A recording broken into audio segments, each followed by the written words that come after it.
earth rod එකක් කියන්නේ මොකද්ද? ගෙදර කරන්ට් එක ලීක් වුණොත් ඒ කරන්ට් එක කොහෙටද යන්නේ කියලා ඔයාලා කවදා හරි හිතලා තියෙනවද? හිතන්න වොෂින් මැෂින් එක ටච් කරද්දි පොඩි කරන්ට් එකක් වැදුනා කියලා. එහෙම වෙන්නේ ඇයි? ඒ වගේ අනතුරු වලින් අපිව බේරගන්න තමයි earth rod එක තියෙන්නේ. earth rod එකක් කියන්නේ ගෙදර ඉලෙක්ට්‍රිකල් සිස්ටම් එකේ සේෆ්ටි හීරෝ එකක් වගේ දෙයක්.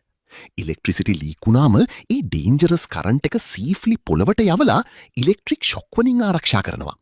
උපකරණ බර්න් වෙන එක අඩු කරනවා. ලයිට්නින් කරන්ට් එක සේෆ්ලි ඩිස්චාර්ජ් කරනවා. MCB RCCB ඉක්මනින් ට්‍රිප් වෙන්න හෙල්ප් කරනවා.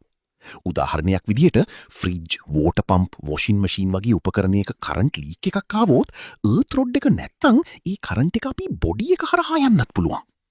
ඒ නිසා තමයි හොඳ earth system එකක් ගෙදරකට අත්‍යවශ්‍ය වෙන්නේ. සාමාන්‍යයෙන් භාවිතා කරන්නේ copper bonded earth rod, GI earth rod. ඒ අතරින් copper bonded rod වැඩිපුරම යූස් කරන්නේ රස්ට් අඩුවෙන් හැදෙන නිසා, කරන්ට් එක හොඳට කන්ඩක්ට් කරන නිසා, දිගු කාලයක් ටිකෙන නිසා. ඒ වගේම earth clamp එක භාවිතා කරන්නේ earth wire එක rod එකට හොඳට කනෙක්ට් කරන්නයි. මතක තියාගන්න ගෙදර වයරින් එක ලස්සනට තිබුණා කියලා විතරක් සේෆ්ටි නෑ. හොඳ earth rod සිස්ටම් එකක් තිබුණොත් තමයි ඇත්තටම ආරක්ෂාව තියෙන්නේ.